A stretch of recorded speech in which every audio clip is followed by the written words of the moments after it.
The Jays got absolutely pumped again today. That's 3 in a row. Like their run differential, Michael K's head is going to explode because they're minus 25 in the last 47 hours. Yikes. Like, it's really not good. When you look at Game 3 of the Tigers, where everything was so red hot, like, they lose that game, and again, Chad Green was a part of it. He was a part of it today. I don't see how Chad Green can ever pitch again for this team. I mean, I don't know how you continue to put him out there. It almost feels like the way they set it up today, they had Easton Lucas starting the game, and Lauer's going to go tonight. And you talk about pressure on a guy who's just been doing exceptionally well, but now you got to stop the bleeding tonight. You have to. You got to go deep in the game, and you got to pitch well.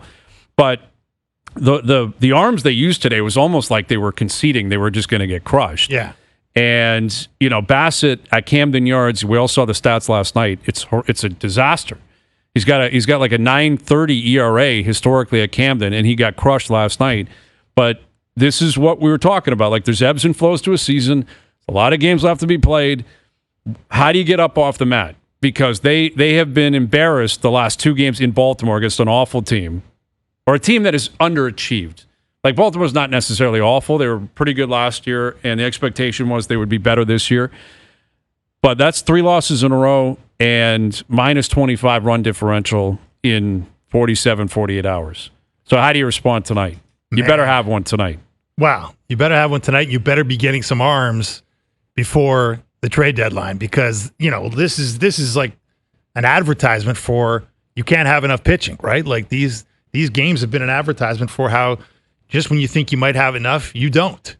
And to your point, like Chad Green, what is that now? 11 earned runs in his past 3 2/3 innings, fellas. I mean, tough. How do you keep running him out? You can't trust him, man. You can't run him out there. No, you can't. You can't trust him. And like they went Lucas into Estrada into Green. Like none of those pitchers had any statistics that you could rely on, and they all got pumped. Like Lucas gave up 4 earned, Estrada gave up 6 earned, Green gave up 4 earned.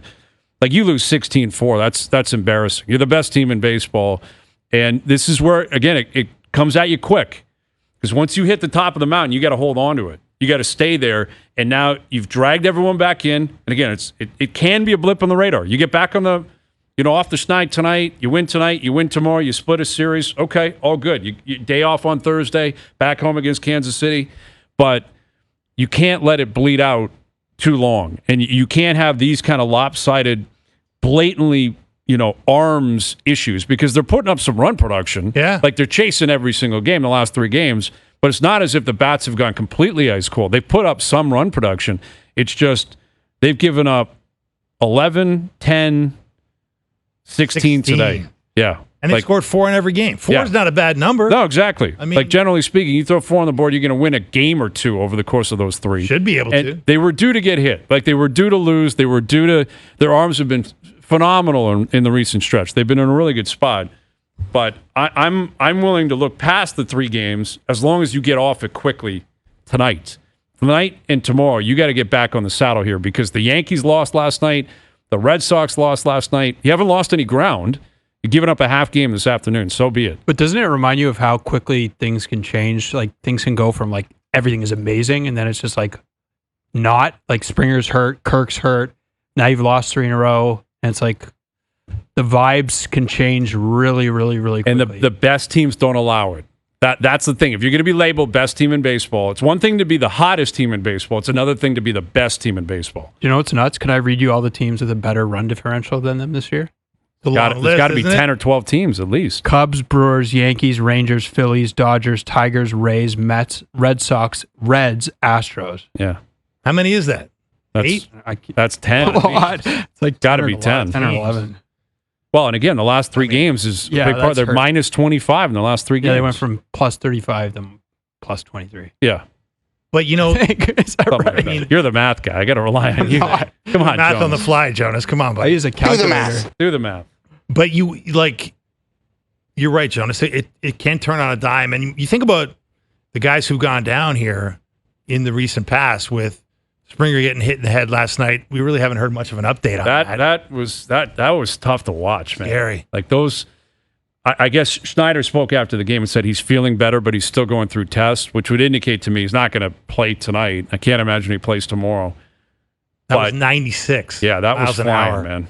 Like, he moved his head at the last second to make it kind of more look like it ricocheted off his head as opposed to a direct shot. But that scares you, man. And he's been red hot. Kirk's been red hot. We talked about it yesterday. Who have been the two MVPs of this team this year? Probably Kirk and Springer, and they've both taken a ball off the head. Exactly. And Bichette, yeah. But I mean, like, and I feel like Springer's kind of been like, he may not be the MVP. I think probably you can make the case for Kirk because Kirk's the irreplaceable one, right? You just don't have anything resembling that to back him up, whereas you have other outfield options. But like, Springer to me has been sort of emblematic of the rejuvenation of this team. Like, his career has been rejuvenated with this team, and it's kind of gone one for one, right? And so with him going down, you can see how that takes a little air out of the clubhouse.